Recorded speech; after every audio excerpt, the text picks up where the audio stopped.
Today we're going to read Anne of Green Gables, and this is by L.M. Montgomery. Here it goes, Chapter 1, Beginnings. It was a sunny afternoon in June. Mrs. Lynde looked out her kitchen window and saw Matthew Cuthbert drive by in a horse and buggy. "Where is Matthew Cuthbert going?" wondered Mrs. Lynde. "And why is he wearing his best suit? He never goes visiting. He's much too quiet and shy." Mrs. Lynde liked to know what everyone in Avonlea was doing. Matthew lived at Green Gables with his sister Marilla, so Mrs. Lynde decided to walk over to Green Gables. When Mrs. Lynde got to Green Gables, she found Marilla Cuthbert in the kitchen. Marilla was a tall, thin woman with gray, streaked dark hair. It was twisted into a hard knot at the back of her head. "Good evening, Rachel," she said. "It's a fine evening, isn't it? Won't you sit down?" "I saw Matthew going off," Mrs. Lynde said. "I was afraid you're sick. I thought maybe he was going to get the doctor." "Oh, no, I'm quite well. Matthew went to Bright River. We are getting a boy from the orphanage in Nova Scotia. He's coming in the train tonight." Mrs. Lynde could not believe her ears. Marilla and Matthew adopting a boy? The world was certainly turning upside down. "Are you serious about this, Marilla?" asked Mrs. Lynde. "Yes, of course," Marilla said. "Matthew is getting on in years. He isn't as strong as he once was. We decided a boy could help him on the farm." Mrs. Lynde wanted to stay until Matthew came back home with the boy, but it would be at least 2 hours before they arrived. She decided to go up the road and tell the surprising news to Mrs. Bell. "I'm sorry for that poor orphan," Mrs. Lynde said when she was back out in the lane. "Matthew and Marilla don't know anything about raising children." When Matthew Cuthbert arrived at the station, there was no sign of the train. The long platform was empty except for a girl sitting at the end. The station master was locking up the ticket office. "Will the 5:30 train be along soon?" Matthew asked. "The train's been in and gone," the station master said. "But there was a passenger for you, a little girl." "I don't understand," Matthew said. "Mrs. Spencer was supposed to send a boy, not a girl." "Well, you'd better talk to the girl," said the station master. "She's been waiting for you." The girl watched Matthew walk toward her. She was wearing a very ugly yellowish-gray dress. Beneath her faded brown sailor hat were two thick red braids. She had a small, thin, freckled face and huge gray-green eyes. "I suppose you're Matthew Cuthbert of Green Gables," the girl says. "I was afraid you weren't coming.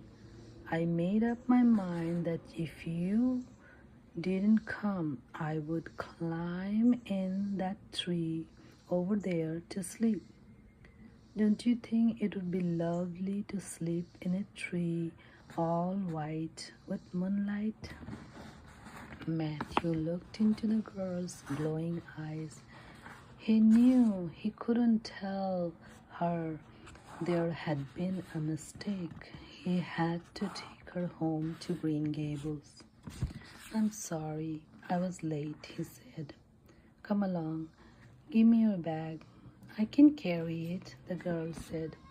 "It's got all my worldly goods in it, but it isn't heavy." Matthew led the girl to the horse and buggy. "It's wonderful that I'm going to live with you," the girl said. "Were you ever in an orphanage?" "It's worse than anything. There isn't much scope for imagination in an orphanage, believe me."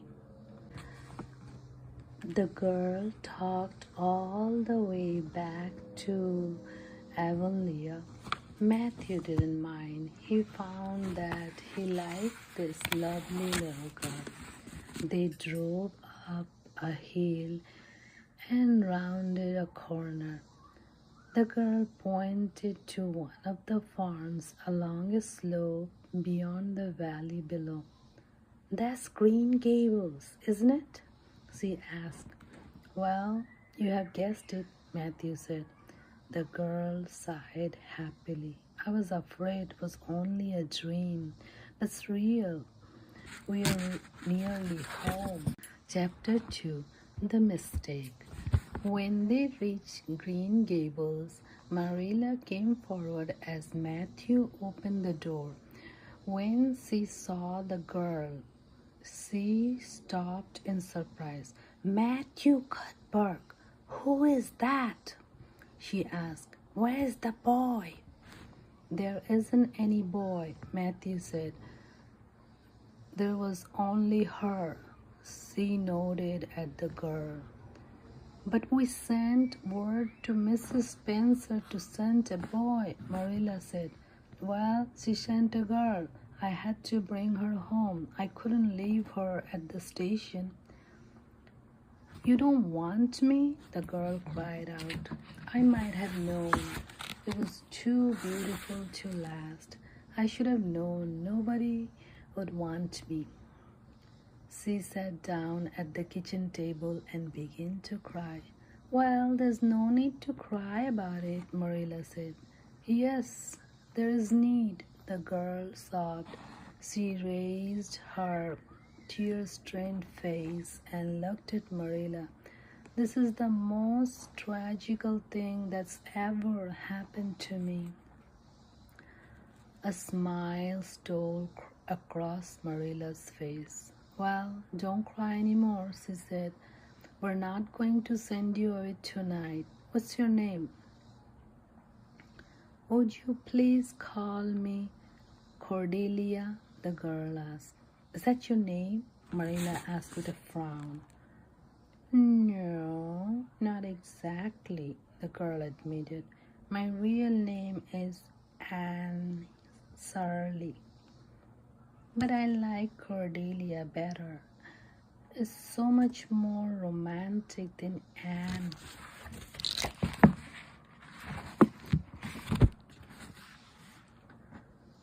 "Fiddlestricks," Marilla said.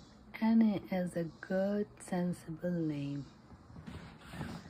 "Well, if you call me Anne, please spell it with an E. Annie," Anne said. "It looks much better, nicer than just plain Anne."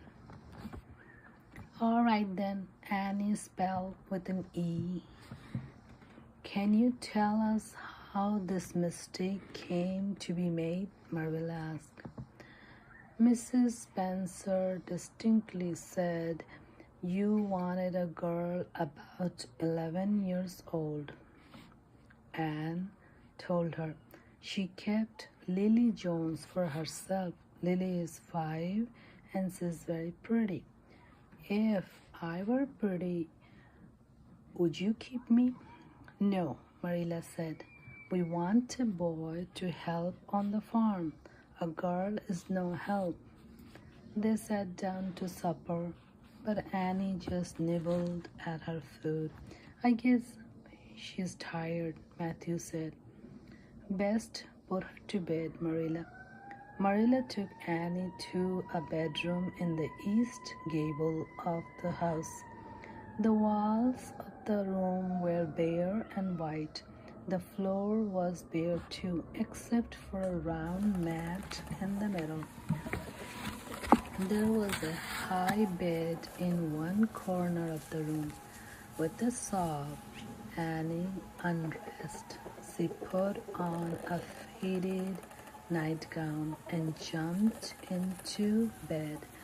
Then she pulled the covers over her head. Well, good night, Marilla said.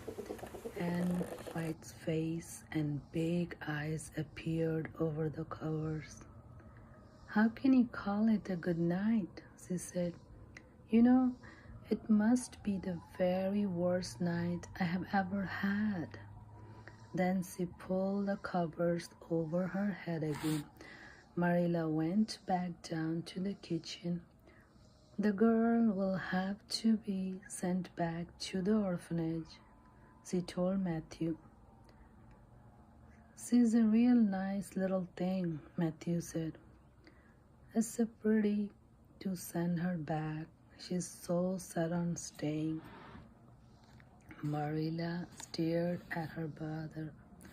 You don't think we ought to keep her? She said. What help would she be?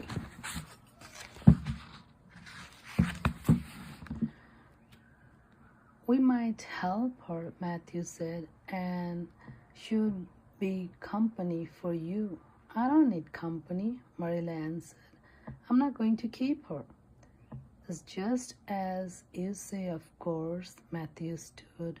I'm going to bed. Marilla put away the dishes and went to bed too. And upstairs in the East Gables, a lonely girl cried herself to sleep. Chapter 3. Anne's History. Anne sat up in bed. She didn't know where she was. Then she remembered this was Green Gables and they don't want her because she wasn't a boy. Anne jumped out of bed and knelt in front of the window to look out. On both sides of the house were apple and cherry trees. In the garden stood lilac trees with purple flowers. Beyond the garden, a field sloped down to a brook, and past that was a hill covered with spruce and fig trees. Anne was startled by a hand on her shoulder. It's time you're dressed, Marilla said. Anne stood up. Green Gables is so beautiful, she said. I was imagining that I was going to stay here forever and ever. You'd better get dressed. Never mind your imagining, said Marilla. Breakfast is waiting. Soon Anne was downstairs. Her clothes were neat, her hair was brushed and braided, and her face was washed. After breakfast, Anne offered to clean the dishes. Can you wash dishes right? Marilla asked. Pretty well, Anne said, but I am better at looking after children. It's too bad you don't have any here for me to look after. I don't want any more children than I have got now, said Marilla. You are problem enough. What's to be done with you? I don't know. Matthew is a silly man. I think he is lovely, Anne said. I felt he was a kindred spirit as soon as I saw him. You're both odd, if that's what you mean, Marilla said with a sniff. You may wash the dishes, use plenty of hot water, and be sure to dry them well. After Annie washed the dishes, Marilla told her she could go outside until lunch. Annie ran to the door, but when she reached the doorway, she stopped. She turned and came back to the table. What's the matter now? Demanded Marilla. I don't dare go out, Annie said. I won't be able to help loving all those trees and flowers and the orchard and the brook. It is so hard to keep from loving things, isn't it? I was very glad when I thought I was going to live here. I thought I would have so many things to love. But the dream is over, so I don't think I'll go out. I'll just sit here. Annie sat at the table until Matthew came in for lunch. As they ate, Marilla said, I'm going to drive to White Sand with Annie. Mrs. Spencer will probably arrange to send her back to the orphanage. Matthew said nothing. After lunch, he hitched the horse to the buggy. Then he opened the yard gate for Marilla and Annie. Marilla looked back as the buggy bounced along. Matthew was leaning over the gate, looking sadly after them. I have made up my mind to enjoy this drive, Annie said. I'm not going to think about the orphanage. Are we going over the lake of Singing Water today? We're not going over Barry's Pond, if that's what you mean, Marilla said. And if you're going to talk, you might as well tell me about yourself. I was 11 last March. Anne started. I was born in Bolingbroke, Nova Scotia. My parents were Walter and Bertha Surley. They were teachers. They both died of a fever when I was a baby. No one knew what to do with me. Anne continued. And I didn't have any relatives. Finally, Mrs. Thomas said she would take me. She was our housekeeper. I helped look after her 4 children, and they took a lot of looking after.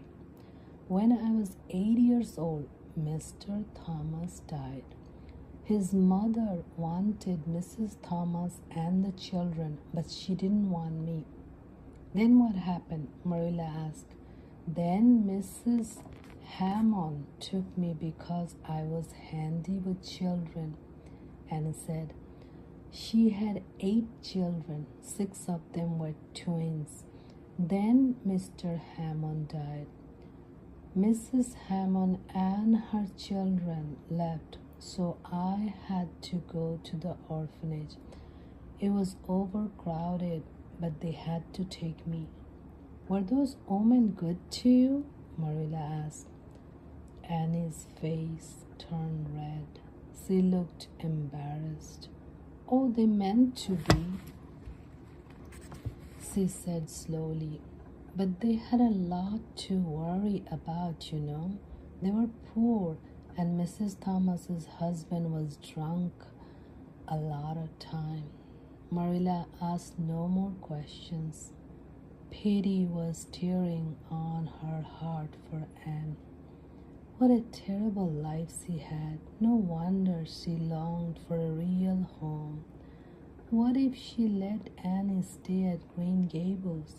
Matthews was set on it, and Anne seemed nice enough. Chapter 4. Marilla makes a decision. Marilla and Annie finally arrived at Mrs. Spencer's house. Mrs. Spencer came to the door with a look of surprise. Oh dear, dear, she said. You're the last folks I thought I would see today. How are you, Annie?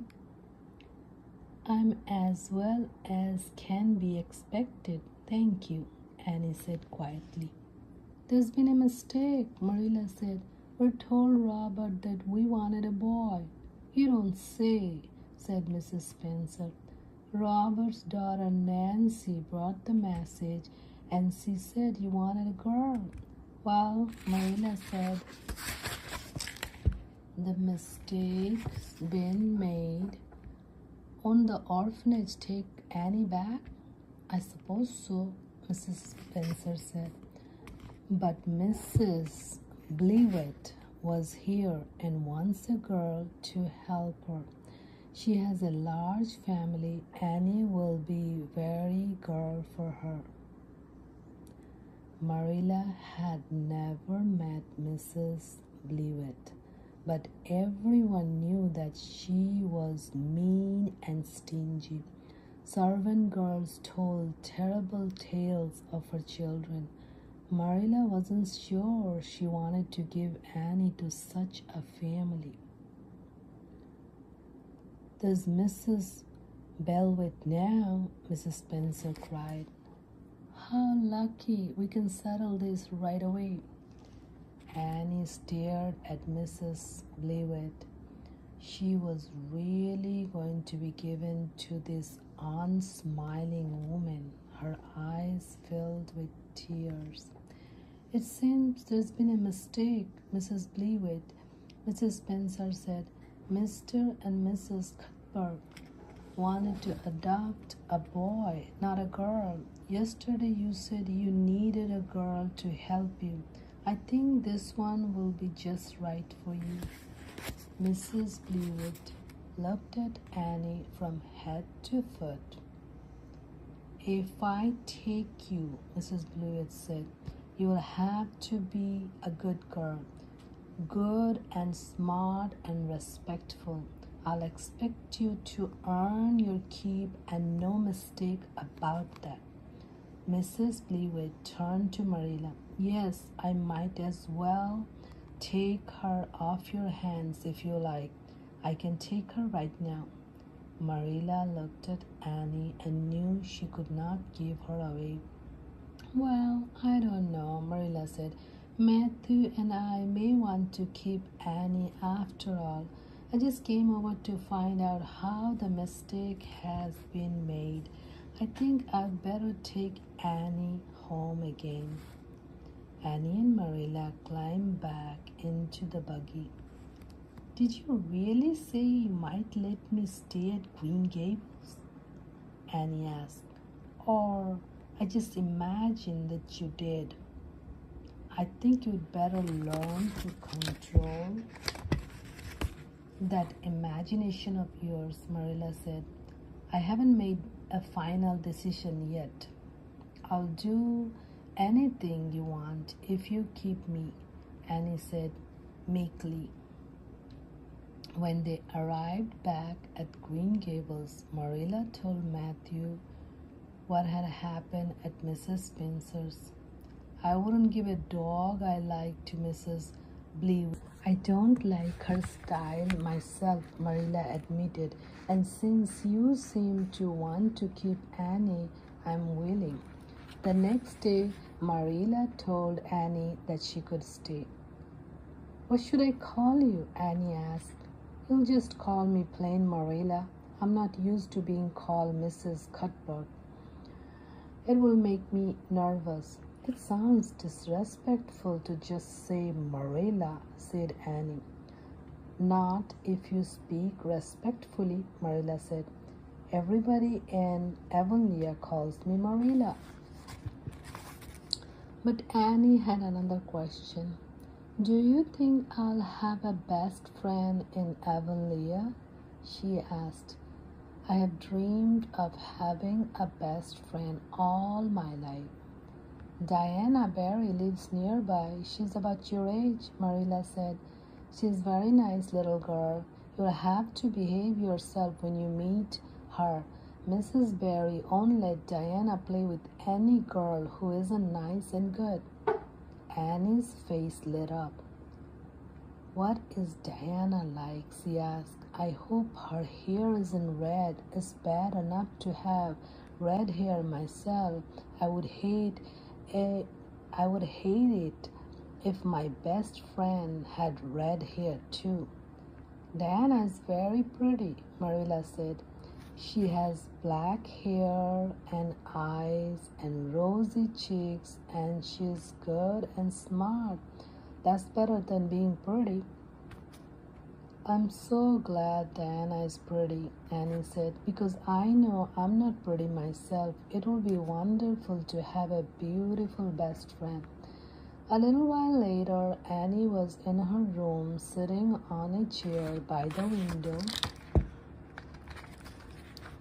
I'm going to imagine that I am beautiful, Annie said to herself.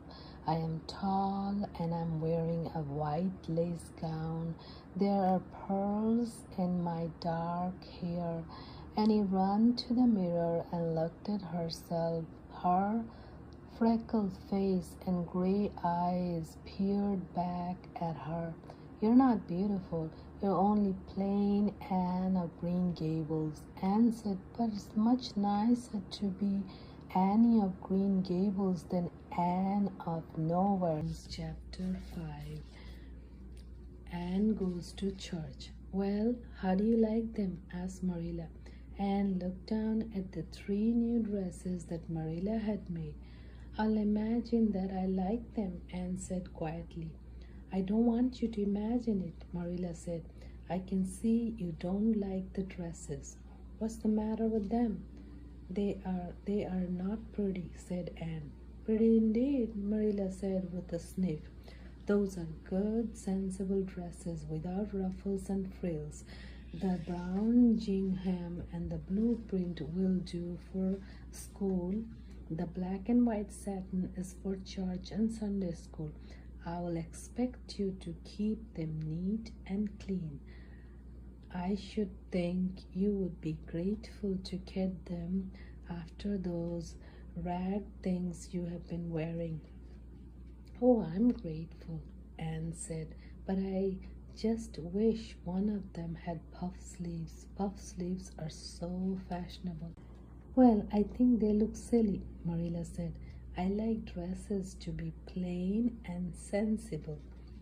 Now hang them up carefully, then sit down and learn the Sunday school lessons for tomorrow.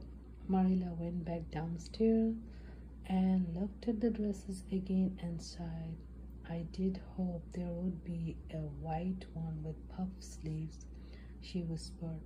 I'll just have to imagine that one of them has lace frills and 3 puffs on each sleeves. The next morning, Marilla fell sick, so she couldn't take Anne to Sunday school. You'll have to go with Mrs. Lynde, she told Anne. Now behave yourself. Don't stare at people and don't fidget. Here's a penny for the collection. Anne started off down the lane. Along the way, she picked buttercups and wild roses. She made a big wreath of flowers and put it on her new plain sailor hat. Anne thought the flowers made her outfit look prettier. Mrs. Lynde wasn't home, so Anne went to the church alone. Well, how did you like Sunday school? Marilla asked when Anne came back home. Marilla did not see Anne's decorated hat. The flowers had faded, so Anne had dropped the wreath in the lane. I didn't like it a bit, Anne said. It was horrid. Anne sorely, Marilla said. Mr. Bell's opening prayer was awfully long, Anne said, and all the girls in my class had puff sleeves except me. You shouldn't have been thinking about sleeves in Sunday school, Marilla said. I hope you knew your lesson. Oh, yes, Anne said. I answered a lot of questions. After Sunday school, Mrs. Rogerson showed me your pew in church. The sermon was long, too. The preacher wasn't very interesting, so I didn't listen much. Deep down, Marilla agreed with Anne about Mr. Bell's prayers and the minister's sermon.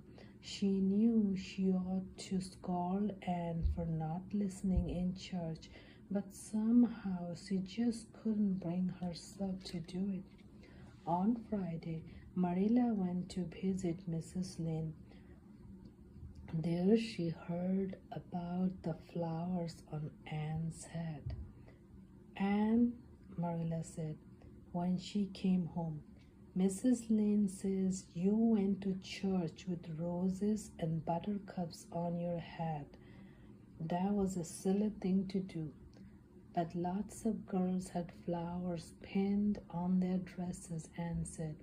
Don't answer me back, Anne, Marilla said.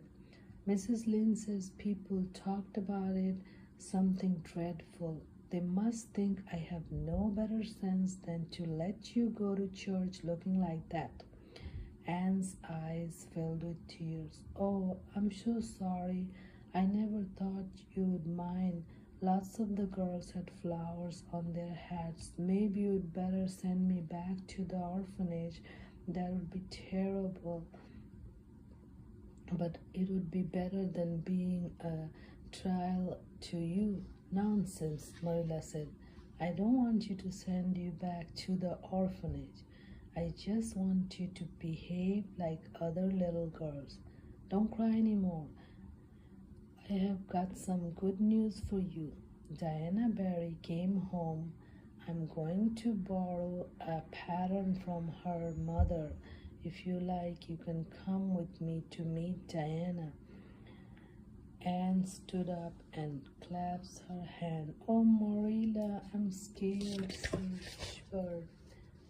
What if Diana doesn't like me? I'm sure Diana will like you, Marilla said. It's her mother you have got to please. I hope Mrs. Barry hasn't heard about the flowers on your hat. She won't know what to think of you. You must be polite and well behaved and don't say anything startling. Chapter 6. A new friend for Anne. Anne and Marilla walked over to Orchard Slope Farm. Marilla knocked on the kitchen door. Mrs. Barry came to the door. She was a tall woman with black hair and black eyes. How do you do, Marilla? She said. Come in. And this is the little girl you have adopted, I suppose. Yes, this is Anne Surley, said Marilla.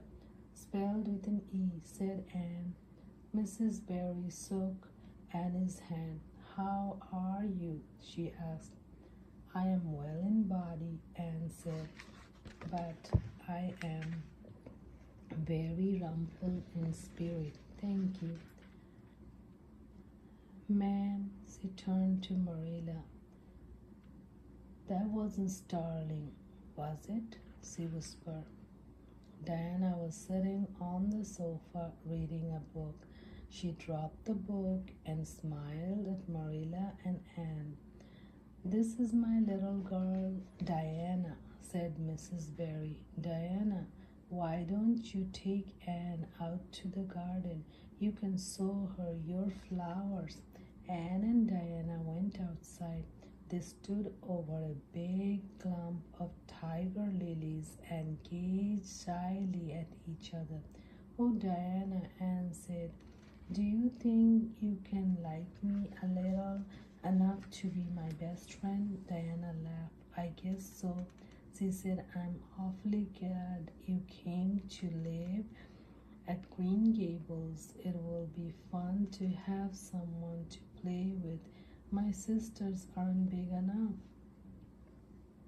Will you swear to be my best friend forever and ever? Anne asked. Diana looked shocked. It's very wicked to swear, she said. Oh no, not my kind of swearing, Anne said quickly. There are two kinds, you know. I have only heard of one kind of swearing, Diana said. My kind isn't wicked at all, Anne said. It just means vowing and promising. Well, I don't mind doing that, Diana said. How do you do it? Anne took hold of Diana's hand. We join hands like this, she said. It ought to be over running water. We'll just pretend this path is running water. I'll say the vow first, and continued. I swear to be faithful to my best friend Diana Barry as long as the sun and the moon shall shine. Now you say it and put my name in. Diana said the vow with a laugh. Then she said, You're a funny girl, Anne, but I think I'm going to like you very much. When Marilla and Anne started for home, Diana went with them as far as the brook. The girls promised to spend the next afternoon together. I'm the happiest girl on Prince Edward Island, Anne told Marilla. Diana and I are going to build a playhouse tomorrow. She's going to lend me a book to read and teach me a new song. I wish I had something to give Diana. Did you know that I'm an inch taller than she is? But she's ever so much fatter. Um, she said she would like to be thin, but I think she's just said that to make me feel bad. Well, I hope you don't talk Diana to death, said Marilla. And remember this, Anne, you're not going to play all the time. You'll have your chores to do, and chores comes first. Back at Green Gables, Matthew had a surprise for Anne. He pulled a small bag from his pocket and handed it to her. I heard you say you like chocolate candies, he said, so I got you some. Marilla said with a sniff. It'll ruin her teeth and stomach. There, child, don't look so miserable. You can eat those since Matthew has gone and got them. Don't get sick eating them all at once. I won't, said Anne. I'll just eat one tonight, and I can give half of them to Diana, can I? They will taste much better, sweeter, if I give her half. I'm so glad I have something to give her. I'll say this for the child, Marilla said when Anne had gone up to bed. She isn't stingy.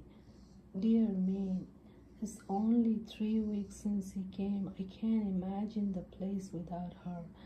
Don't be looking, I told you so, Matthew. I'll admit that I'm getting fond of her, but don't rub it in, Matthew Cuthbert. Chapter 7. Anne goes to school. Anne started school in September. The Avonlea School was a white building with one big room. Inside were desks that opened and shut at the top. Marilla, I think I'm going to like school, Anne said when she came home. I met Ruby Gillis and Tilly Boulter, but Diana is still my best friend. And Prissy Andrews told Sarah Gillis that I had a very pretty nose. That's the first nice thing anyone ever said about my looks. Is it true, Marilla? Do I have a pretty nose? Your nose is nice enough, Marilla said. Secretly, she thought Anne's nose was very pretty. 3 weeks later, Anne and Diana were walking to school together as usual. Gilbert Blythe will be in school today, Diana said. He's been visiting his cousin all summer. He will be in your class. He missed a lot of school when he went out west with his father. He's in the 4th class even though he's almost 14. The girls entered the schoolhouse and sat at the desk they shared. That's Gilbert Blythe sitting across from you, Anne, whispered Diana. Don't you think he's very handsome? Anne looked across the aisle.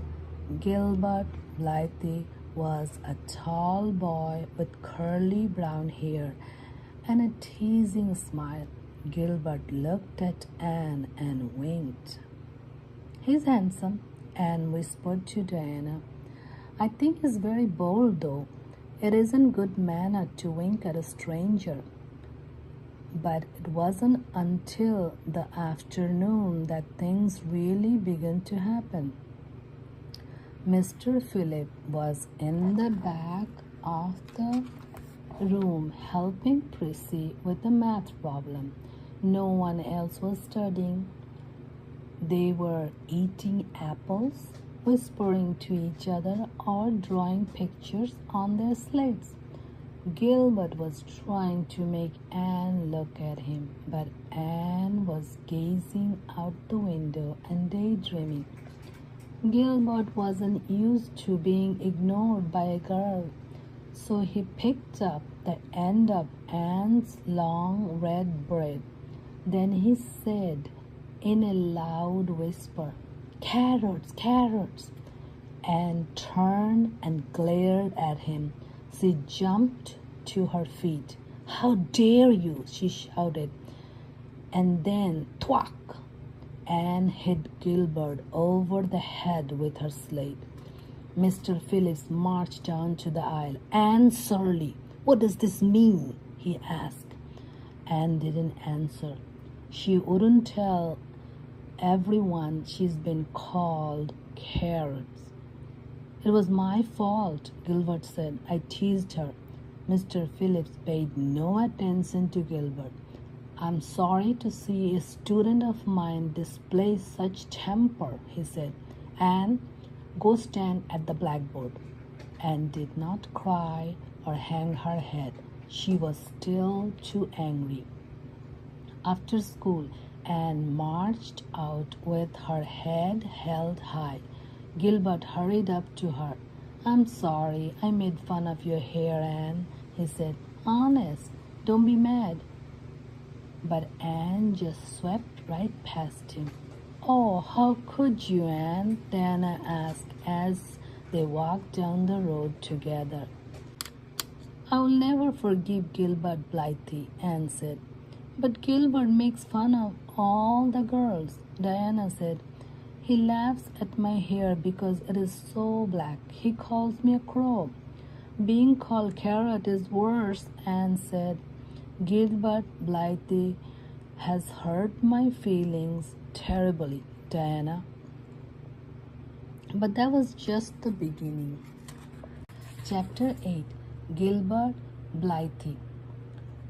"Everyone has been coming back from lunch too late," Mr. Phillips said the next day. "From now on, you must be in your seats when I return." At lunchtime, everyone went to Mr. Bell's spruce grove. Anne was at the far end of the grove. She was wandering around, singing softly to herself. Suddenly, Jimmy Glover shouted, "Master's coming!" The girls got to the schoolhouse just in time, but the boys had to climb down from the trees. Anne ran as fast as she could. She caught up with the boys at the door. Anne and the boys entered the room as Mr. Phillips hung up his hat. Anne dropped into her seat, gasping for breath. Mr. Phillips didn't want to bother punishing 12 students for being late, but he had to punish someone. "Anne Shirley," he said, "since you seem to like the boys' company so much, I shall let you have more of it. Go sit down with Gilbert Blythe." The other boys snickered. Diana turned pale and just stared. "Did you hear what I said, Anne?" Mr. Phillips asked. "Yes, sir," Anne said slowly. "But I don't think you really mean it." "I did mean it," said Mr. Phillips. For a moment, Anne looked as if she were going to disobey him. Then she stood up and stepped across the aisle. She sat down beside Gilbert Blythe and buried her face in her arms on the desk. The children whispered and giggled and nudged each other, but they soon went back to work. When nobody was looking, Gilbert took a little pink candy heart from his desk. The heart had "You are sweet" written on it. Gilbert slipped the heart under the curve of Anne's arm. Anne lifted her head. She took the pink heart between her fingertips and dropped it on the floor. She crushed the heart with the heel of her shoe. Then she buried her face in her arms again. After school had ended, Anne went over to her desk. She took out her books, writing tablet, pen and ink, and arithmetic. Then she piled them neatly on her cracked slate. "Why are you taking all those things home, Anne?" Diana asked, to know when they were out on the road. "I'm not going back," Anne said. Diana stared at her. "Will Marilla let you stay home?" she asked. "She'll have to," said Anne. "I'll never go to school again." "Oh, Anne," Diana said, "what will I do? Mr. Philip will make me sit with that awful garlic pie. I know he will because she's sitting alone. Please come back to school, Anne." "I'll do almost anything in the world for you, Diana," Anne said sadly, "but I cannot do this, so please don't ask me." "But think of all the fun you'll miss," Diana said. "We're playing ball next week, and you never played ball before, Anne. It is very exciting. We're going to learn a new song too, and we're going to read a new book out loud by the brook. You love to read out loud, Anne." But Anne's mind was made up. She would not go to school again. When she got home, she told Marilla. "Nonsense," Marilla said. "It's not nonsense at all," Anne said. "Don't you understand? I have been insulted." "Insulted? Fiddlesticks. You'll go to school tomorrow as usual."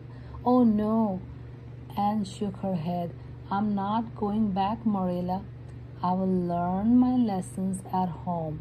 I'll be as good as I can be, but I will not go back to school." Marilla decided not to say anything more about school just then. Instead, she went to ask Mrs. Lynde what to do. "Well," Mrs. Lynde said, "I would let her stay home for a little while. That's what. She will cool off and decide to go back on her own. The less fuss made, the better, in my opinion." Marilla took Mrs. Lynde's advice. Not another word was said to Anne about going back to school. She learned her lesson at home, did her chores, and played with Diana. But Anne had made up her mind to hate Gilbert Blythe for the rest of her life. Chapter 9. The Tea Party. "I'm going to a meeting," Marilla said to Anne one Saturday morning in October. "If you like, you can ask Diana to come over. She can spend the afternoon and have tea." "Oh, thank you," Anne said happily. "I have longed to have Diana come to tea." "You can open the little jar of cherry preserves and have it with your cake and cookies," Marilla said. "And there's half a bottle of raspberry cordial left over from the church sauce. It's on the second shelf of the sitting room closet. You and Diana can have it if you like." After Marilla had driven off, Diana came over. She was wearing her second best dress. She knocked primarily on the front door. Anne, wearing her second best dress, opened the door. The two girls shook hands as if they were meeting each other for the first time. Diana put her hat in Anne's room. Then the girls sat in the sitting room. "How's your mother?" Anne asked, trying to sound so grown up. "She's very well, thank you," Diana said. Is Mr. Cuthbert hauling potatoes down to the ship this afternoon? Yes, Anne said. Our potato crop is very good this year. I hope your father's crop is too. It is fairly good, thank you, Diana said. Have you picked many apples yet? Oh, ever so many, Anne said. Then she forgot to act grown up and jumped to her feet. Let's go out to the orchard and pick the rest of the apples. They picked and ate apples until Diana started to talk about Gilbert Blythe. Anne didn't want to hear about him, so she said it was time to go back and have some raspberry cordial, and finally found a bottle marked raspberry cordial at the back of the top shelf. She put the bottle on a tray with the glass. Help yourself, Diana, Anne said. I don't want any after all those apples. Diana poured herself a big glass of cordial and sipped it. It's awfully good, Anne, she said. I didn't know raspberry cordial was so good. I'm glad you like it, Anne said. Drink as much as you want. Diana drank a second big glass of cordial. Then she drank a third. This cordial is much better than Mrs. Lynde's, Diana said. It doesn't taste a bit like hers. Of course, Marilla is better, Anne said. Marilla is a famous cook. She's trying to teach me, but I'm a great trial to her. One time I found a drowned mouse in the plum pudding sauce. I took the mouse out, but I forgot to ask Marilla what to do with the sauce until she brought it to the table. Then I remembered the mouse, so I shrieked, Don't use the sauce, Marilla, the mouse drowned in it. And we had company too. What's the matter, Diana? Diana stood up unsteadily.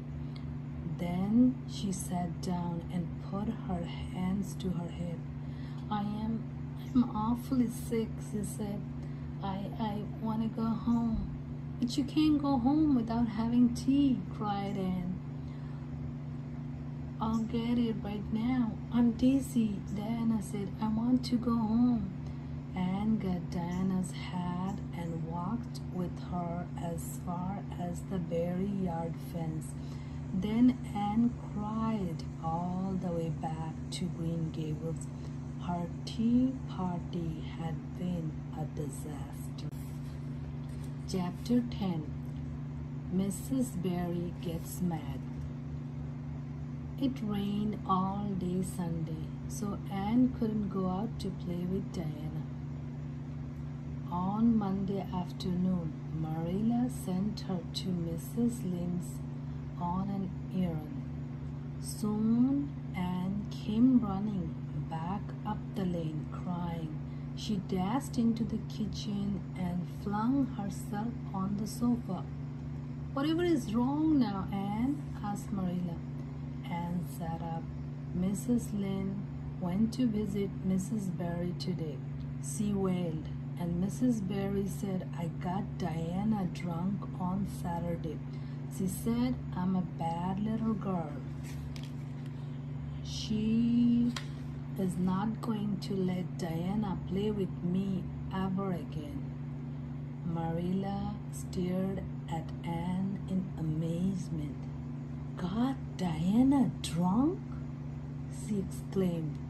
What on earth did you give Diana to drink? Nothing but raspberry cordial, Anne sobbed. I never thought that could get people drunk. Fiddlesticks, said Marilla. She marched to the sitting room pantry. There on the shelf was the bottle marked raspberry cordial. It was the bottle Marilla had used for some of her famous homemade currant wine. Marilla remembered that she had put the bottle of raspberry cordial in the cellar instead of in the pantry, as she had told Anne. She went back to the kitchen, chuckling a little in spite of herself. Anne, you certainly know how to get yourself in trouble. You gave Diana currant wine instead of cordial. Couldn't you tell it wasn't cordial? I didn't taste it, said Anne. Oh, Marilla, Mrs. Barry thinks I did it on purpose. There, child, don't cry, Marilla said. You weren't to blame. Just go to Mrs. Barry and tell her it was an accident. I don't think I could face Diana's mother, Anne said with a sigh. I wish you'd go, Marilla. She might listen to you. Well, I will, Marilla said. Don't cry any more, Anne. It'll be all right. But it wasn't all right. Anne could tell from the Marilla's face when she came home. Mrs. Barry won't forgive me, will she? Anne asked sadly. Mrs. Barry, indeed, snapped Marilla. Of all the unreasonable women I ever saw, she's the worst. I told her it was a mistake and you weren't to blame, but she simply won't believe me. With that, she marched off into the kitchen. Marilla slipped into Anne's room later that night. She saw that Anne had cried herself to sleep. Poor little girl, Marilla murmured. She lifted a loose curl of hair from Anne's face. Then she bent down and gently kissed Anne's flushed cheek. The next morning, Anne came downstairs carrying her school books and slate. I'm going back to school, she announced. That's all there's left for me now. That my best friend is gone forever. Marilla was surprised but glad that Anne had finally decided to go to school again. The girls welcomed Anne with open arms. They had missed her. Ruby Gillis passed 3 plums over to her. Ella May McPherson gave her a huge paper pansy. Katie Balter gave her an empty bottle to keep scented water in. The girls weren't the only ones who were glad to see Anne. After lunch, Anne found a big apple on her desk. She was about to take a bite when she remembered that that kind of apple only grew in the Blythe's orchard. Gilbert Blythe had left the apple on her desk and dropped the apple as if it were a red hot piece of coal. Then she wiped her hands on her handkerchief. Still, Anne was happy to be back at school with her friends, but she had to sit with Minnie Andrews. She missed Diana very much. Diana might have smiled at me once, I think, Anne said to Marilla that night. But the next morning, a note and a small package were passed to Anne. The note read, Dear Anne, Mother says I am not to play with you or talk to you, even in school. It isn't my fault, and don't be mad at me. I miss you, and I don't like Gertie pie one bit. I made you a bookmark out of red tissue paper. They're very fashionable right now. Only 3 girls in school know how to make them. When you look at it, remember your true friend, Diana Barry. Anne wrote back. darling Diana, of course I'm not mad at you because you have to obey your mother. I will keep your present forever. Minnie Andrews is nice, even though she has no imagination. But after having been your best friend, I cannot be Minnie's. Yours forever, Anne or Cordelia Surley. P.S. I'll sleep with your letter under my pillow tonight. Chapter 11. Anne to the rescue.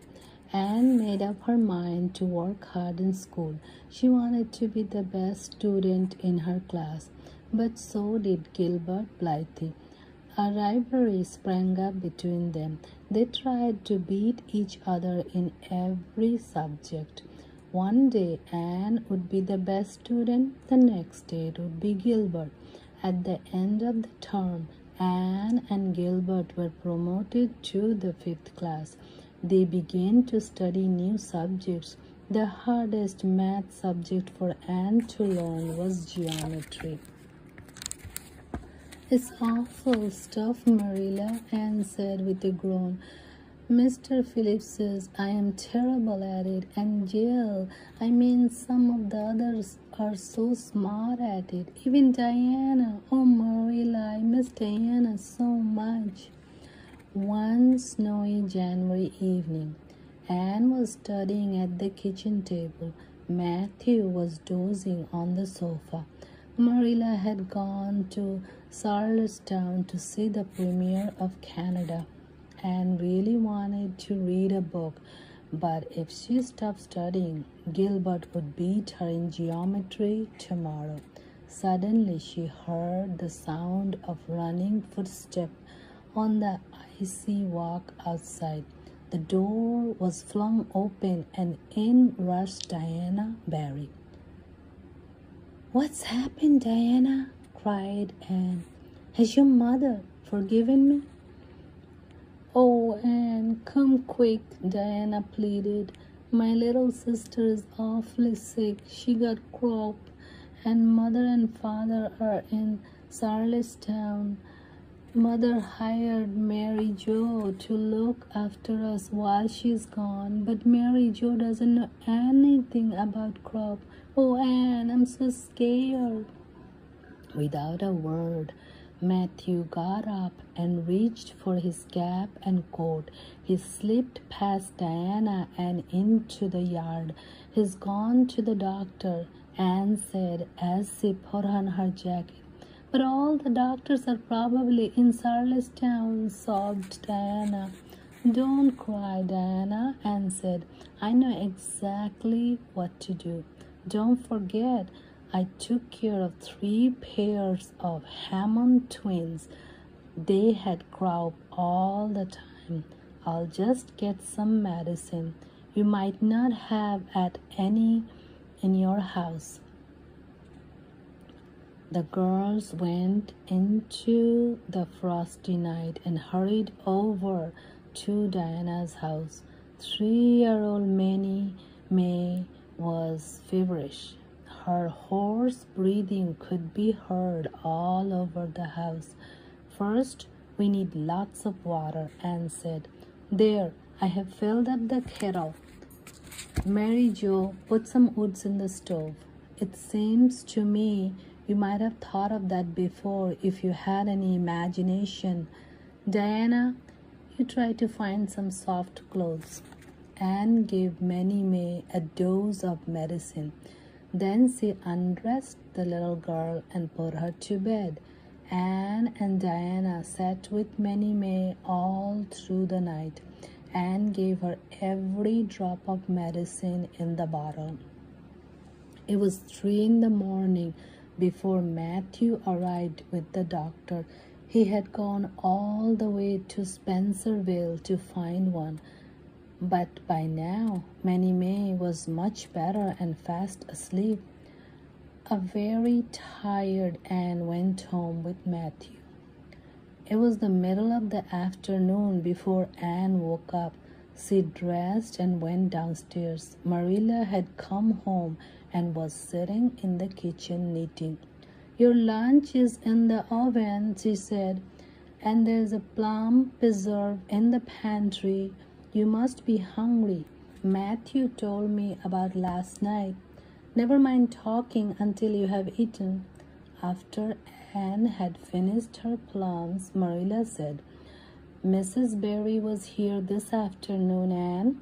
She wanted to see you, but I would not wake you up. She said you saved May's life. The doctor said too. Mrs. Barry is so sorry for the way she acted about the currant wine. She knows now you didn't mean to get Diana drunk. She hopes you'll forgive her and be friends with Diana again. You are to go over there this evening." Anne's face shone with happiness. "Marilla, can I go right now?" she asked. "I'll wash the dishes when I get back." Yes, run along," Marilla said, shaking her head. Anne ran out into the cold without even putting her jacket. Chapter 12. The Sleepover. "Oh, Marilla," Anne said one February evening, "tomorrow is Diana's birthday. Her mother said I can spend the night in the spare room. Before that, we're going to the school concert. Oh, please say you will let me go, Marilla." Marilla finally agreed. The next night, Anne and Diana drove to the concert in a sleigh with Diana's cousin. Anne loved every performance except one. When Gilbert Blythe began his poem, Anne read a book until he finished. The girls got back to Diana's house late. Everybody seemed to be asleep. The girls tiptoed into the long parlor next to the spare room. "Let's change in here," said Diana. "It's nice and warm." They put on their nightgowns. Then Anne said, "Let's race and see who gets to the bed first." The girls ran through the parlor and through the spare room door. They jumped on the bed at the same time. Something moved under the covers. There was a gasp and a cry. A voice said, "Merciful goodness!" Anne and Diana raced back out of the room and up the stairs. "Who or what was that?" whispered Diana.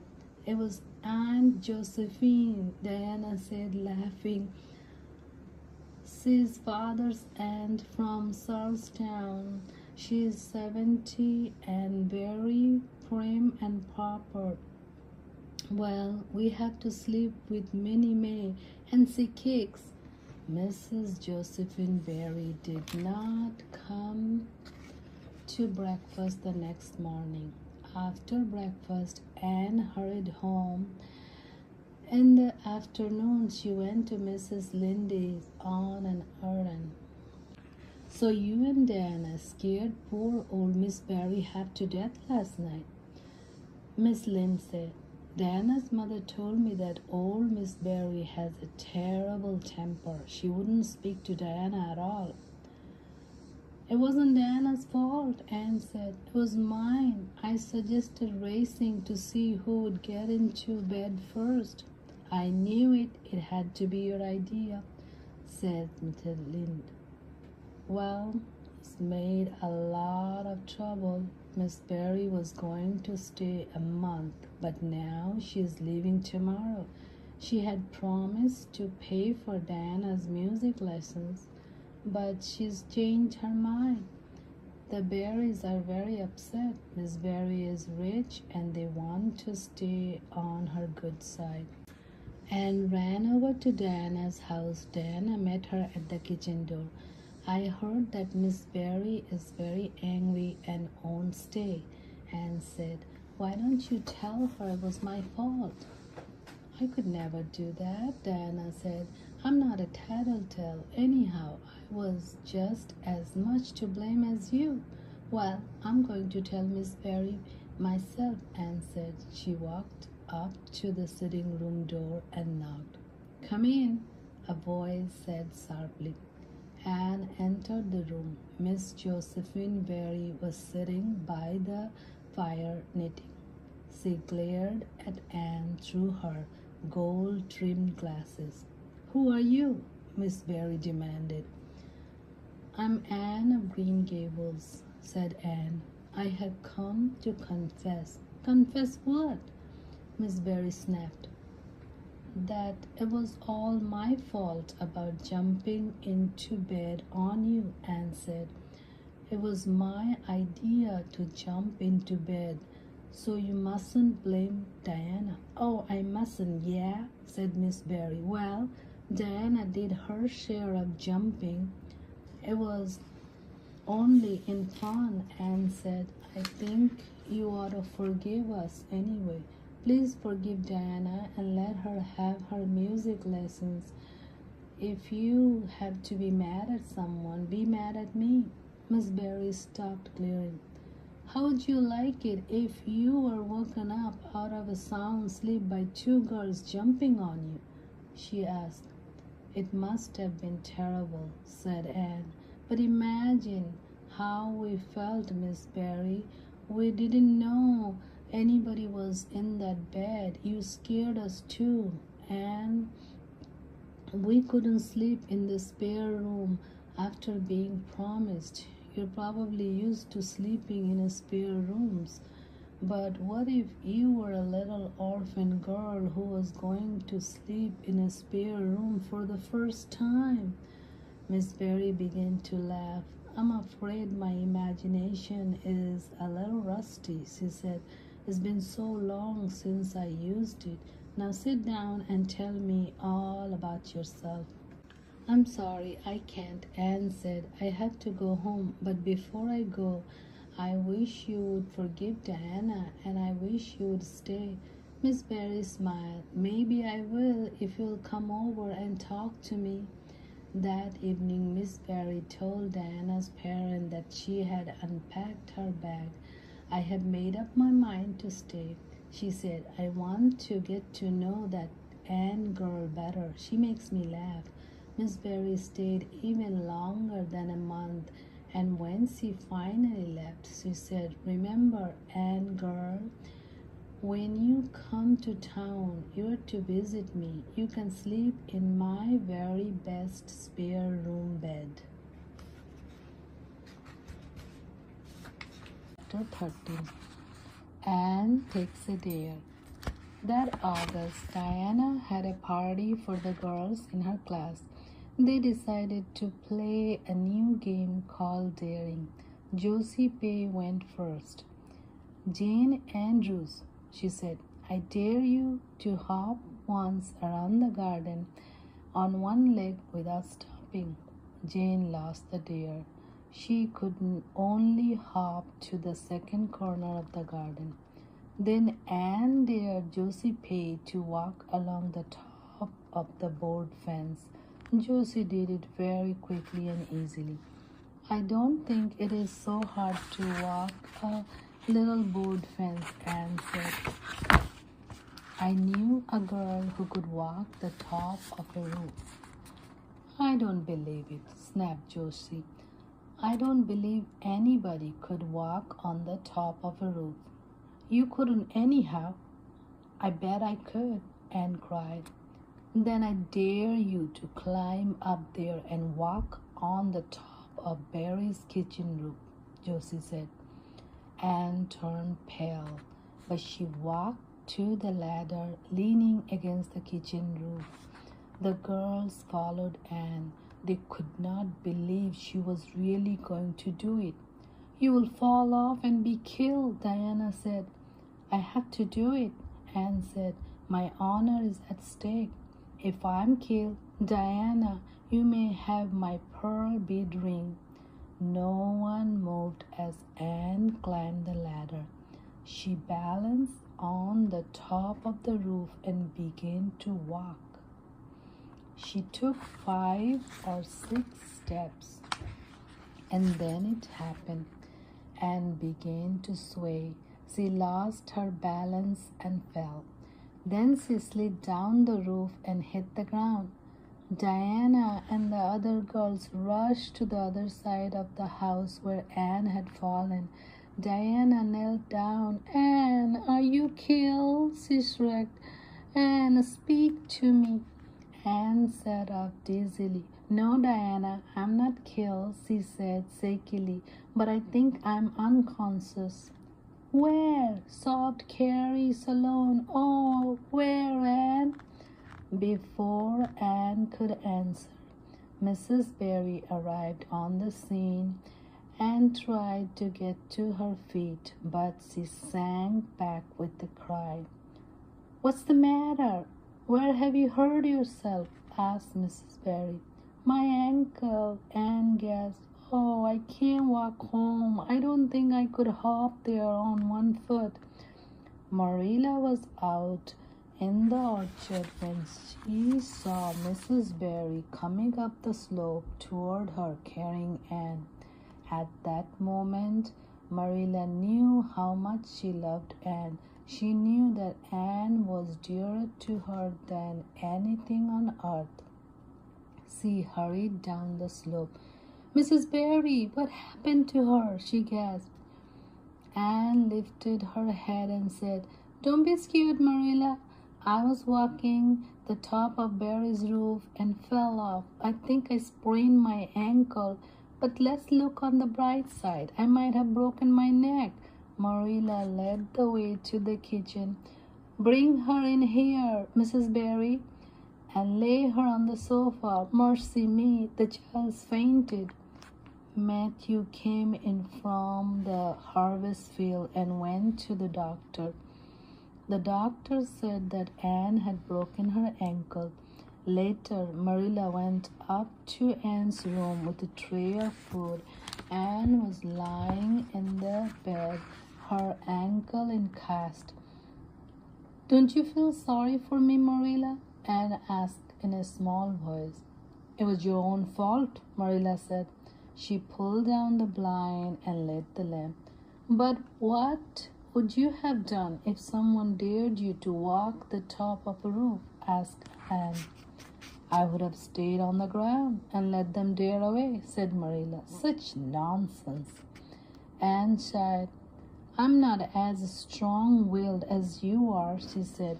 "I had to take Josie Pay's dare. If I didn't, she would never have let me forget it. Anyway, please don't be mad at me. I won't be able to go walk for 6 or 7 weeks, and Gail, I mean everybody will get ahead of me in class. I feel very sorry for myself, but I will try to be brave if you won't be mad at me, Marilla." There, I'm not mad," Marilla said. "Go ahead and eat your supper." Anne had many visitors over the next 7 weeks. Her friends brought her flowers and books. They told her all the news "Everybody has been so nice to me, Marilla," Anne said. "Even Josie Pay came over. I think she was very sorry she dared me to walk the roof. And Diana told me all about our new teacher. Her name is Miss Morel Stacy. She has blonde hair and blue eyes, and the puffs on her sleeves are the biggest in Avonlea. She has everyone recite poems or plays on Friday afternoon, and she takes everyone outside to study plants and birds. I can't wait to go back to school. I just know I'm going to like her." Marilla smiled and shook her head. "Well, there's one thing I know for sure," she said. "Your fall off the berry roof hasn't injured your tongue at all." Chapter 14. A Very Merry Christmas. Anne went back to school in October. A month later, the Avonlea students began to plan a Christmas concert. It was Miss Stacy's idea. Anne was very excited about the concert. Marilla thought it was nonsense. "I don't approve of all these concerts," she grumbled. They fill children's head with foolishness. You should be busy learning your lesson. But it's for good cause, Anne said. We want to raise money for a schoolhouse flag. Fiddlesticks, said Maria. All you want to have a good time. Well, it is fun planning a concert, Anne said. Diana is singing a song. I'm going to be in 2 little plays and I'm reciting 2 poems. Oh, Marilla, I know you aren't as excited about the concert as I am, but don't you hope I will make you proud of me? All I hope is that you behave yourself, said Marilla. I'll be very glad when all this fuss is over and you settle down again. Anne sighed.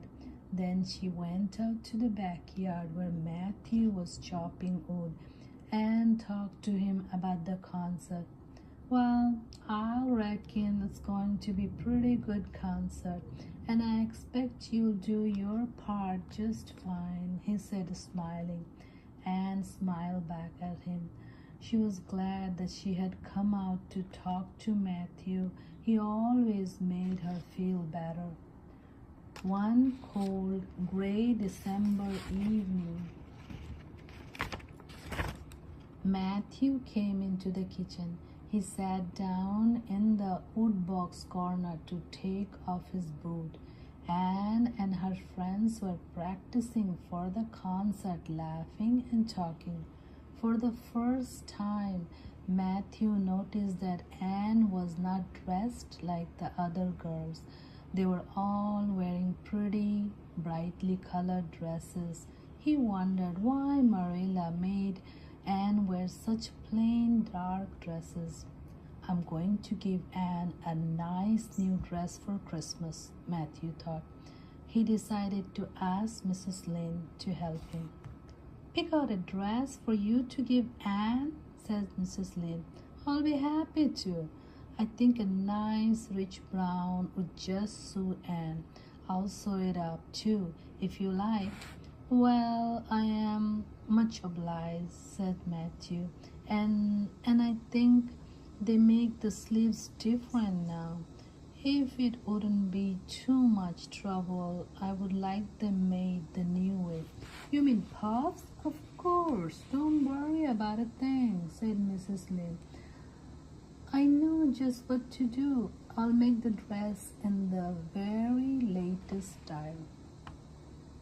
On Christmas morning, Anne came running downstairs. Merry Christmas, Marilla! Merry Christmas, Matthew! Anne shouted. Matthew unfolded the dress from its paper wrapping.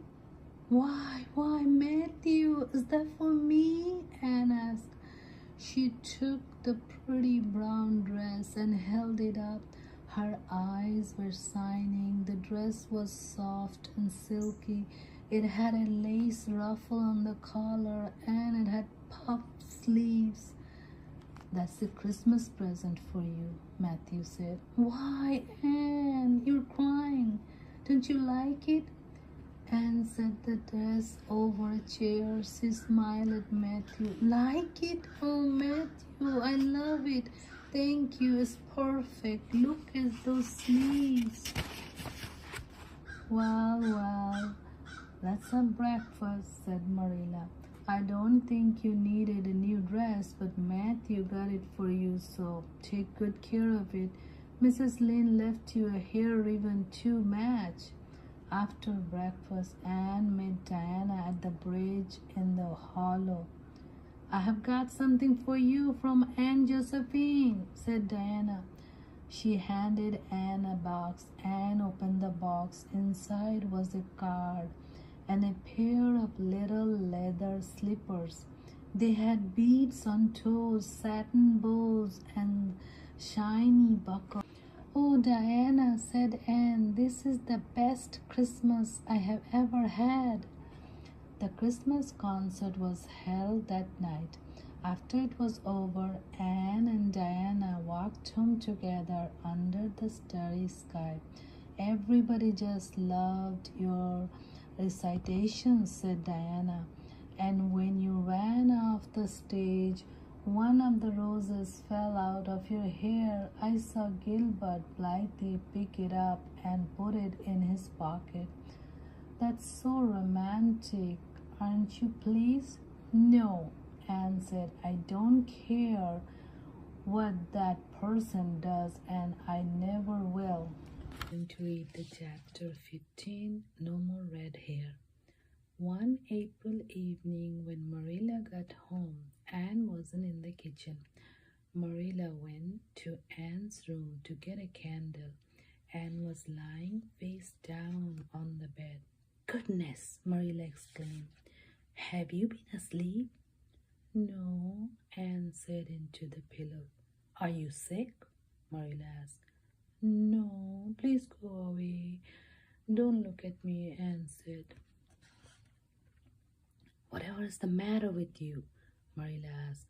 "What have you done? Get up this minute and tell me." Anne sat up. "Look at my hair, Marilla," she whispered. Marilla lifted her candle and looked. Then she gasped in surprise. "Anne Shirley, what have you done to your hair? It's green." "Yes, it's green," Anne moaned. "I thought nothing could be worse than red hair, but now I know it's 10 times worse to have green hair." "But how did it get to be green?" asked Marilla. "I dyed it." "Dyed it? Dyed your hair? Anne Shirley, that was a terrible thing to do." "I know," Anne admitted, "but I thought my hair would look beautiful. I bought the dye from a peddler. He said it would turn my hair raven black." "Well, come down to the kitchen and I'll wash your hair," said Marilla. "Maybe we can wash out the dye." But the dye did not come out. Anne would not leave the house. She washed her hair every day for a week, but it was still green. "It's no use," Marilla said. "I have to cut your hair. You can't stay home from school any longer." Marilla cut Anne's hair very short. Nobody made fun of Anne's short hair at school. Nobody except Josie Bay.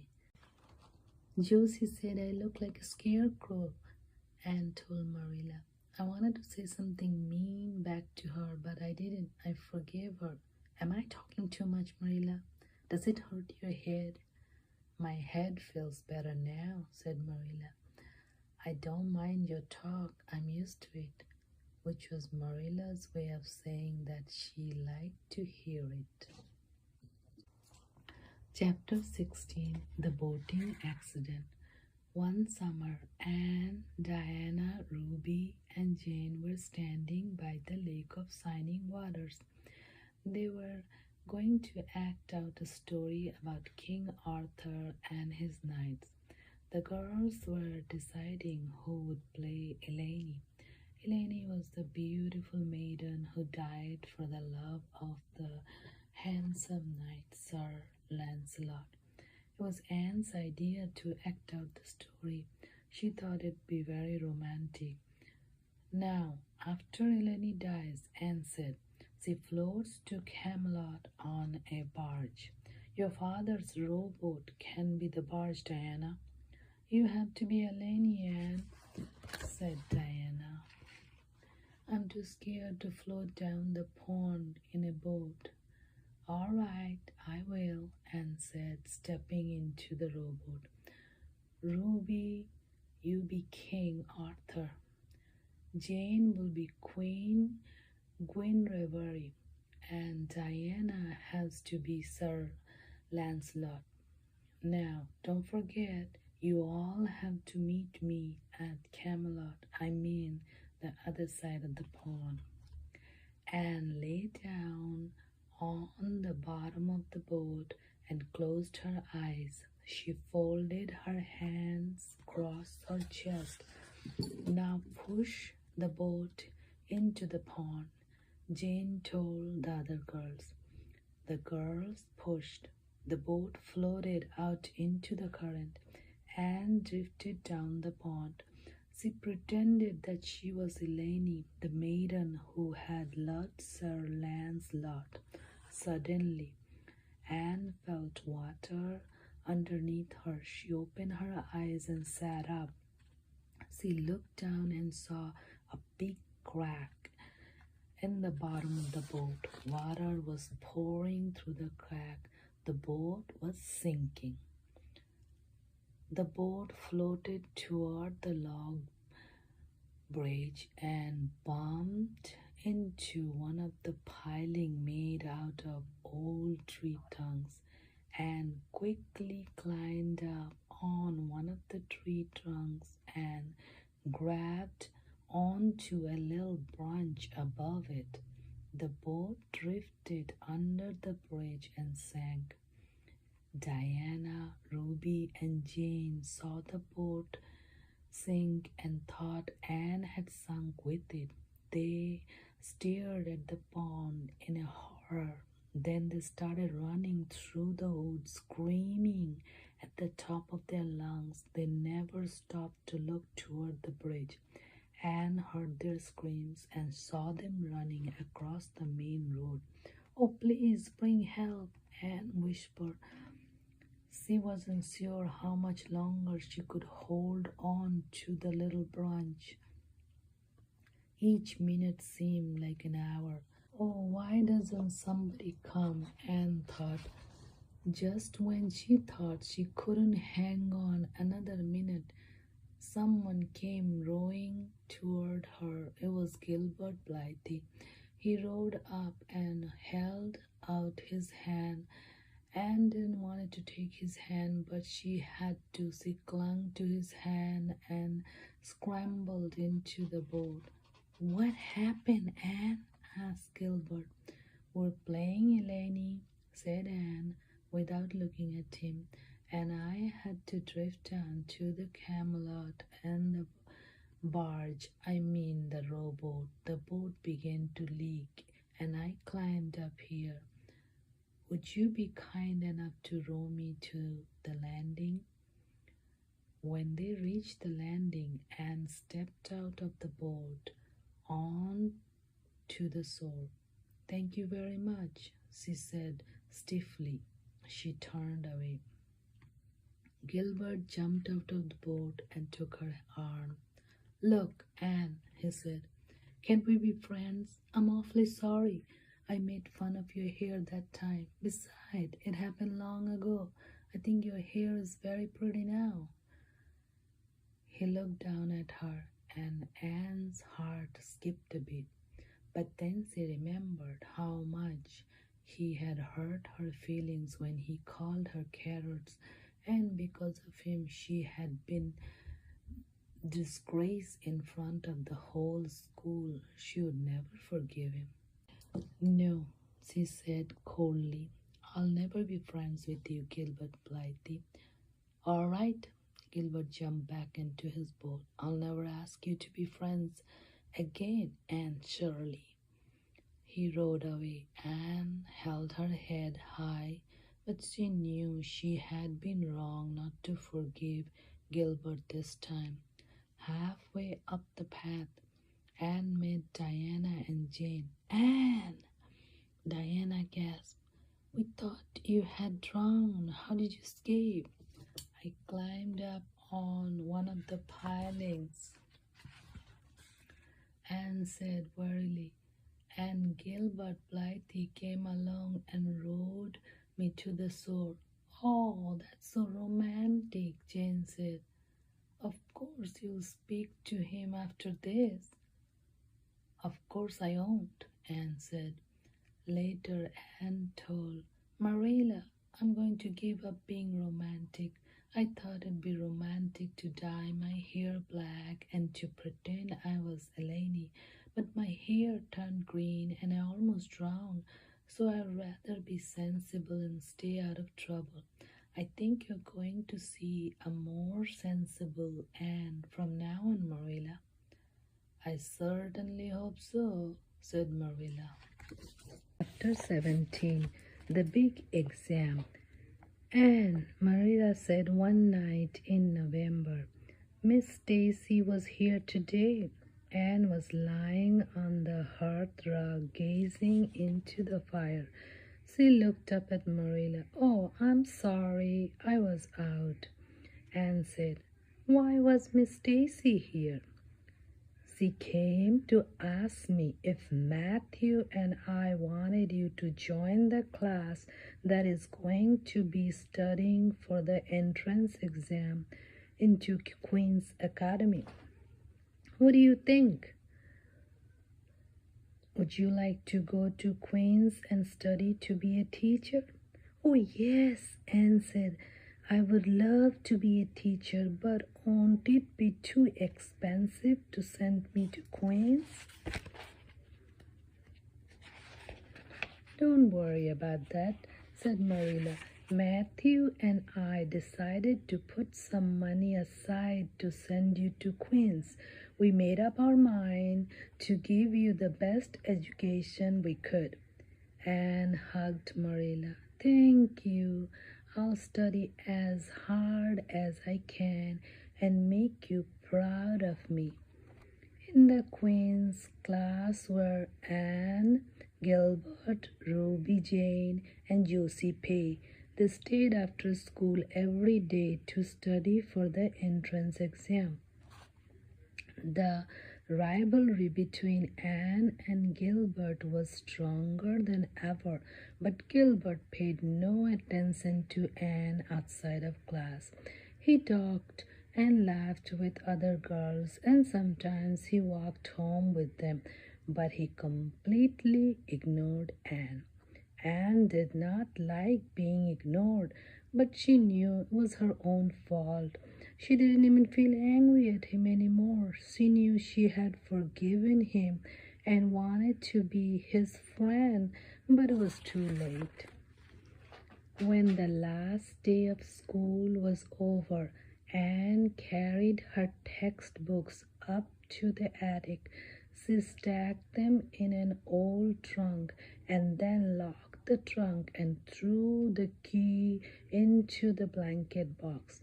"I'm not going to look at textbook this whole vacation," she told Marilla. "I have studied as hard as I could all term. I just want to have fun this summer." Anne went back to school in September, rested and ready to work hard again. In March, Anne turned 15. One day, Marilla was amazed to find that Anne was taller than she was. That night, Matthew came into the kitchen and was surprised to see Marilla crying. Marilla hardly ever cried. "I was thinking about Anne," said Marilla. "She's growing up so fast, and she'll probably be away all next winter. I will really miss her, Matthew." "But she'll be able to come back home often," Matthew said. Marilla sighed. "It won't be the same as having her here all the time." Anne was looking forward to going to Queen's, but she still had to pass the entrance exam. In June, she and her classmates went to Charlestown to take the exam.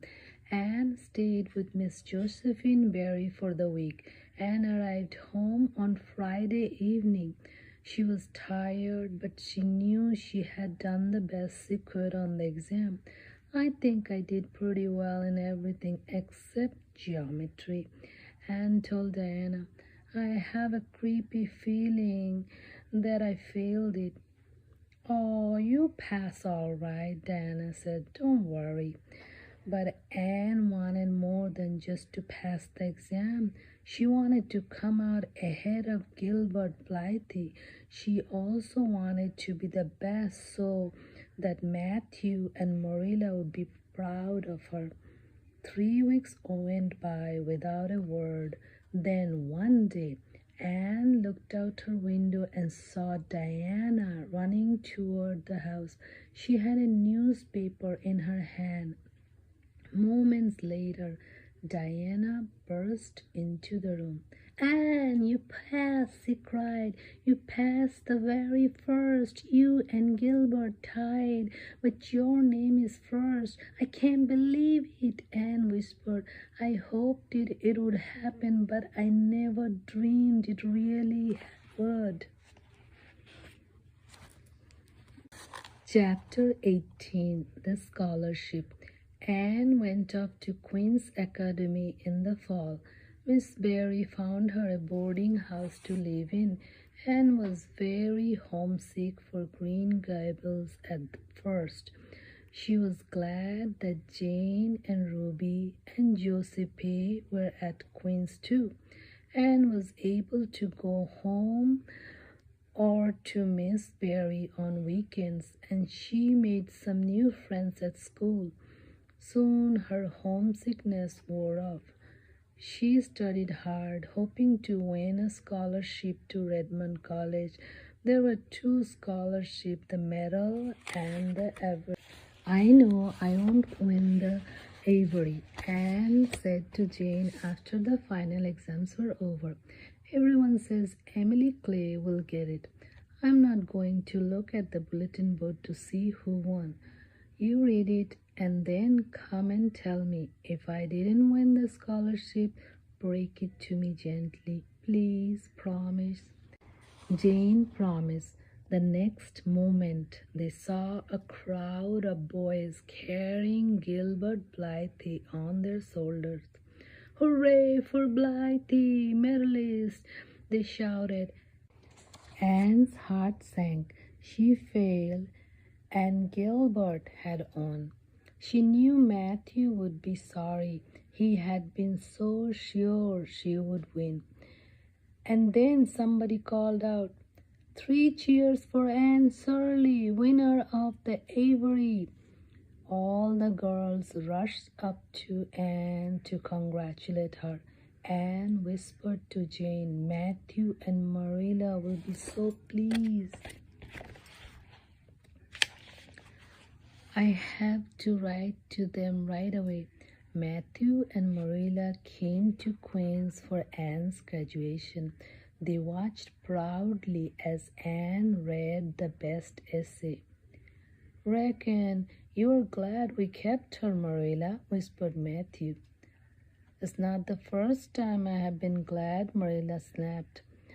You do like to rub things in, Matthew Cuthbert. Anne went home to Avonlea with Matthew and Marilla. Diana was at Green Gables to meet her. Oh, Diana, it's so good to be home again, Anne said, and to see you again. Are you going to teach now that you have won the Avery? Diana asked. No, said Anne, I'm going to Redmond College in the fall, but first I'll have 3 wonderful months of vacation. The next morning at breakfast, Anne asked Marilla, Is Matthew all right? He looks as if he isn't feeling well. He has had a bad time with his heart, said Marilla. I'm worried about him. He works too hard. Maybe he will rest and get better now that you're home. You always cheer him up. That evening, Anne went with Matthew to bring the cows to the back pasture. You have been working too hard, Anne said.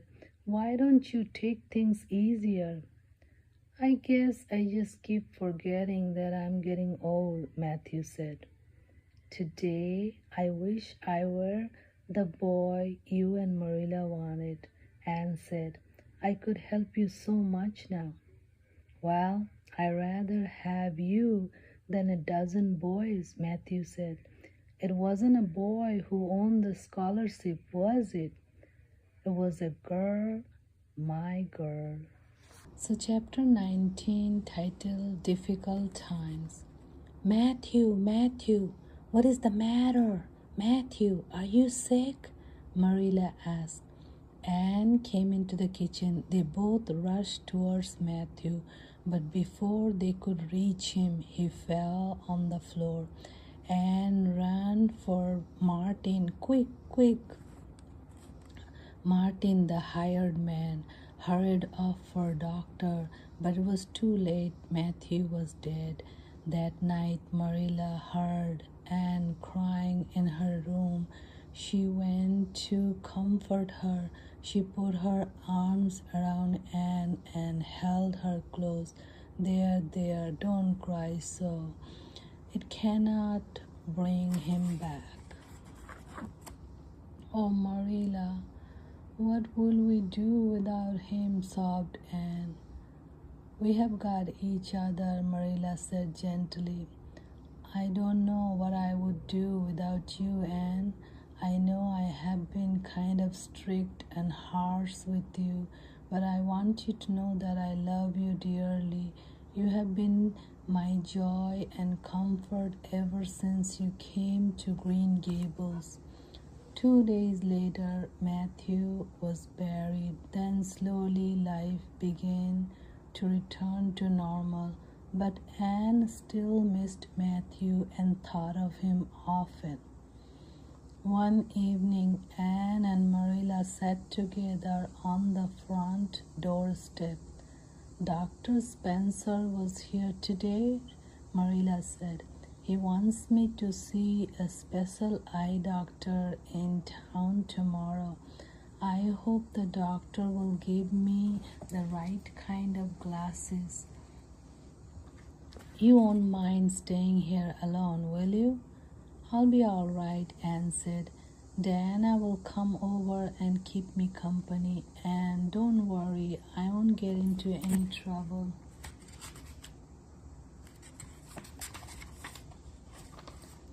Marilla laughed. Do you remember the time you dyed your hair green? I'll never forget it, Anne said with a smile. I did feel bad about my red hair and freckles. Now my freckles are really gone, and people are nice enough to tell me my hair is auburn, except for Josie Pay, of course. Marilla went to town the next day and returned in the evening. She sat down at the kitchen table and put her head in her hands. Anne was worried. Are you tired, Marilla? She asked. It's not that, Marilla said. She looked at Anne. The eye doctor says I must give up all reading and sewing and any kind of work that strains my eyes. If I do that and wear the glasses he gave me, my eyes may not get any worse. But if I don't, he says I'll be blind in 6 months. But if you're careful, you won't lose the sight, Anne said, and the new glasses may cure your headaches.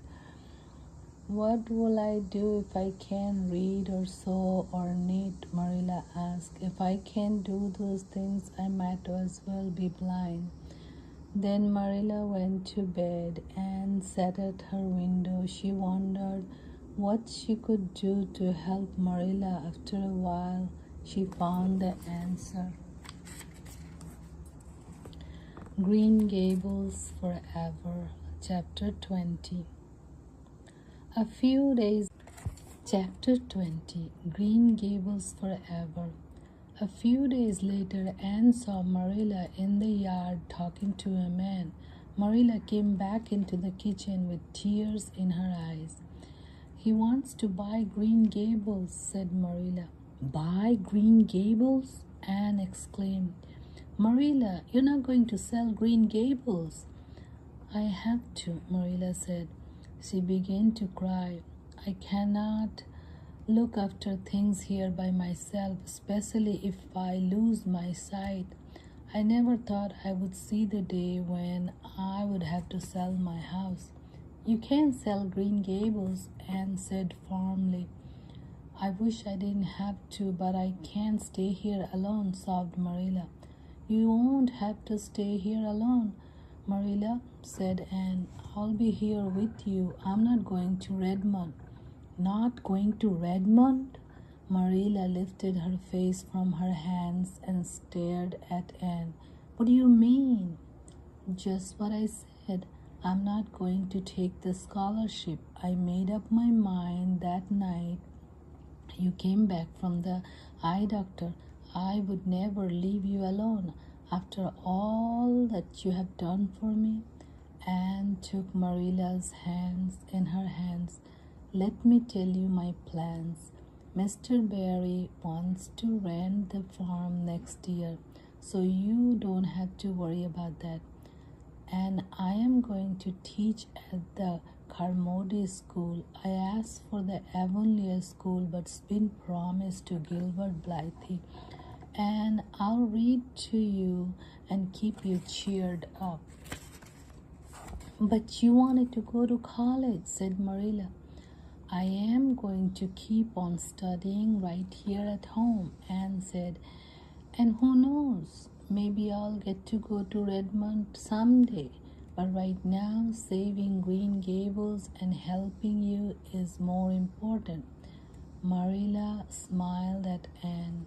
I guess I ought to make you go to college, but I know I can't, so I'm not going to try. I'll make it up to you, though. Mrs. Lynde came to Green Gables one evening with some news for Anne. The school board has decided to give you the Avonlea School, said Mrs. Lynde. But I thought they had promised it to Gilbert Blythe, Anne exclaimed. So they did. But as soon as Gilbert heard that you wanted it, he decided not to take it. When he gave them your name, he's going to teach over at White Sands. I'm not sure I ought to take it, said Anne. I don't think I should let Gilbert do that for me. It's already done, said Mrs. Lynde. He has signed the papers for the White Sands School. It won't do him any good if you turn down the Avonlea School, so you might as well keep it. The next evening, Anne went to put flowers on Matthew's grave.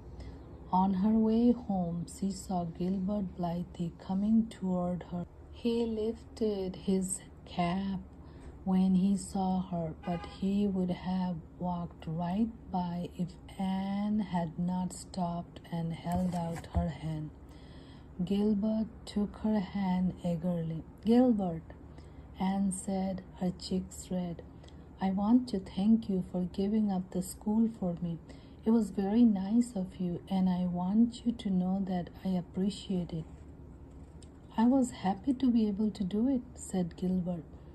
Are we going to be friends after this? Have you really forgiven me, at least? Anne laughed.